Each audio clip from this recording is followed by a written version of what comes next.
Hey, Dee here from D is for Digital. Hope you are keeping well, having a lovely day, and thanks for tuning in to today's masterclass. Now, today we're going to be talking about blogging or vlogging and how do you decide which is best for you. Now, you would think this would be a pretty much an easy decision to make. I either blog or I vlog, but I've had a lot of questions asked of me recently because we all have multiple skill sets, right? We can all write, we can all talk. So sometimes it's not so clear whether a business or an influencer or a brand should focus on one or the other. Should you do both? So I wanted to put together this little mini masterclass to bring you through sort of the 5 things that you would need to consider, which will help it make it much easier for you to decide, do I blog? Do I vlog? Do I do both? And the number one thing you need to consider before you make that decision is what is the subject of your blog or vlog? So what is your subject? What is your niche? What are you going to be doing? What are you talking about? So for example, if you are a person who creates furniture, you're a furniture designer, it's probably going to be an awful lot easier to be a vlogger so people can see what you're doing, how you put the wood together, how you do your carpentry, all of that sort of stuff, because showing that on a blog would be kind of difficult. Whereas blogs can work well for things that might be a little bit more complex, that need to be instructional, that you can see pictures with it rather than videos. So that's why the subject is important. You have to consider, like for example, for me, my content is all around digital education, getting people online so that they can make money from their skills digitally. Now, I could blog about this, and I do a little, but it's much more effective for me to do video because I can get a whole lot more information across.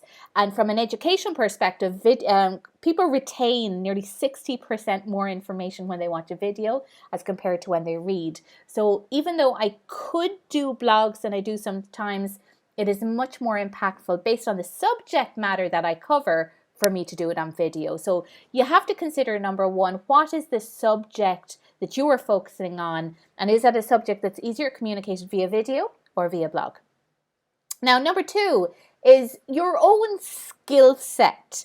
So one of the reasons I chose to do video was I like talking, if that wasn't obvious already. I'm very comfortable on camera. I like to be able to express myself, and I feel far more connected with my audience when I communicate in this fashion.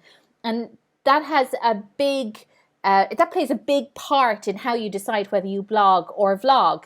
Now, I can blog, and as I said, I do write every now and again, but it doesn't come as easily to me as vlogging.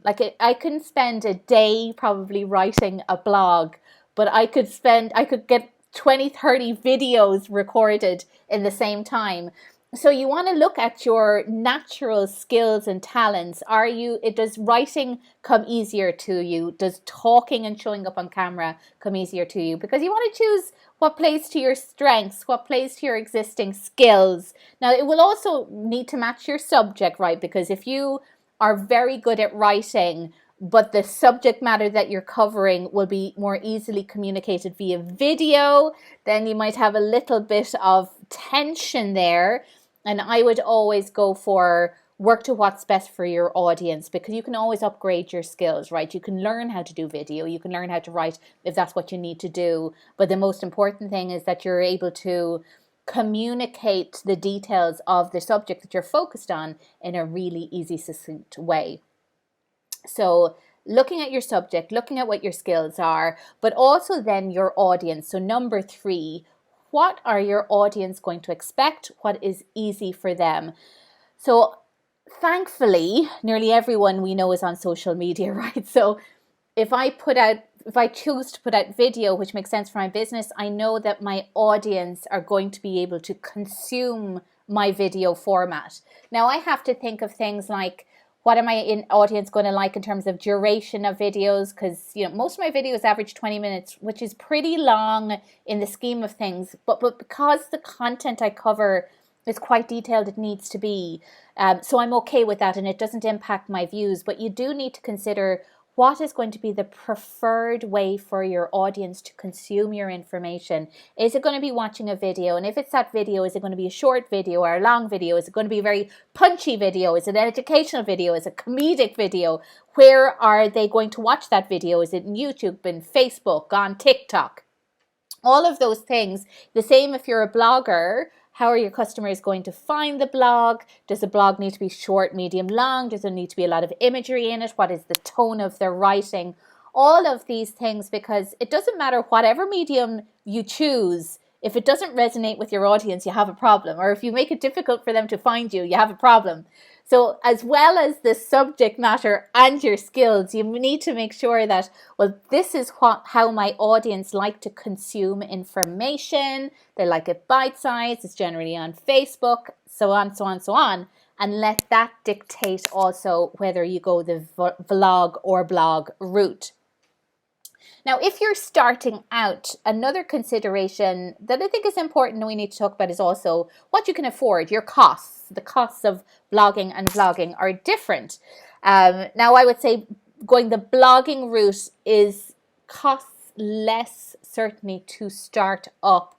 And the amount of technical tools or technology that you require to do this is minimal. Like you'd need a WordPress website, which is free, to get a blog up and out there, and after that it's just your time. So the technical budget or technical layout that you would have to support a blog is minimal.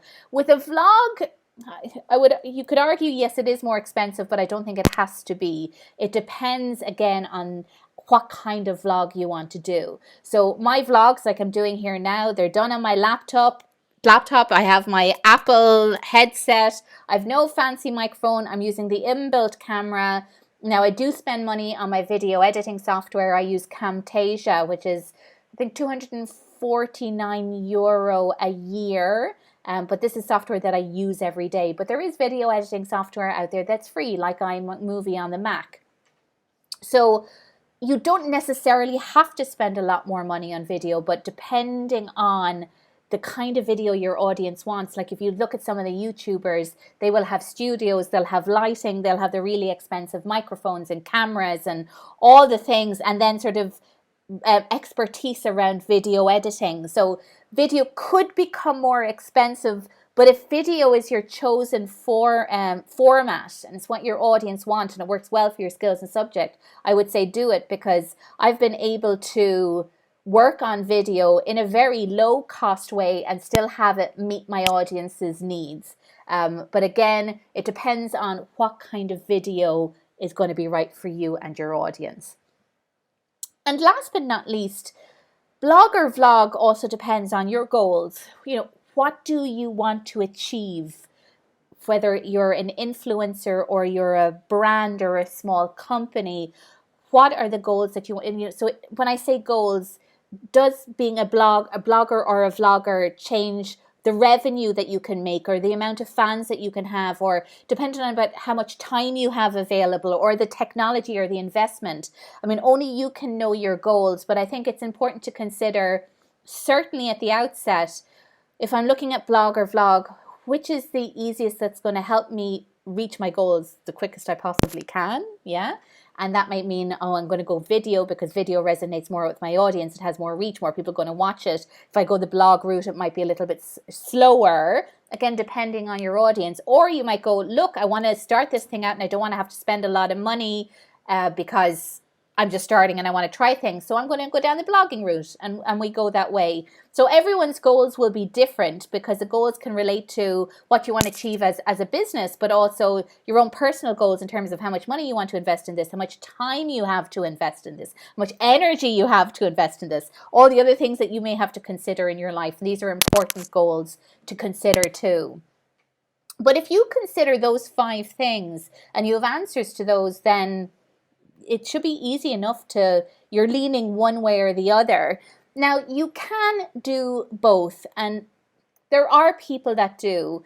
So I would say I'm a big 80-20 rule girl. Like 80% of your results come from 20% of your effort. And I put all of my effort into video. I will write blogs every now and again, but mostly on my LinkedIn or in articles for magazines that help with my brand. So to get published in Forbes has been a big deal for me, getting published in Thrive Global. They make sense to help support building my credibility and authority in the industry that I'm in. But it's very time consuming for me. It's not something that I absolutely enjoy. So I do a little bit of it, but the majority of my focus goes on video because that's where I get most of my results. So if you want to dip your toes into both, I would say you can. But the skill sets are quite different. And I think particularly when you're starting out, focusing on one and doing that really, really well first will get you, to your results quicker rather than trying to do two things kind of averagely and then you don't really stand out. So choose one or the other. You can always do both eventually, but you have to start somewhere. So just to recap, it's going to depend on the subject matter that you're covering. It's going to depend on your own natural skill sets. It's going to depend on your audience, what they want, their expectations of you. It's going to depend on your costs and budget. And it's also going to depend on your goals. Now, I'm doing a lot of video vlog and video marketing content at the moment, and in one of the upcoming masterclasses I go over the statistics, the market statistics around video as a medium to communicate in and how it's growing exponentially and how it is more powerful, more impactful, more engaging. Now that's not to say don't be a blogger. Blogging is amazing too, but I think the more well-informed you are about all of these different mediums, then the better decisions you can make for you. So stay tuned for those. They'll be coming up over the next 2 days. But in the meantime, I hope that found you useful. Let me know what you've chosen. And if you have a vlog or a blog already, feel free to post comments below and let us know. Share your fabulous work. In the meantime, I wish you a great day and I will see you tomorrow for the next masterclass.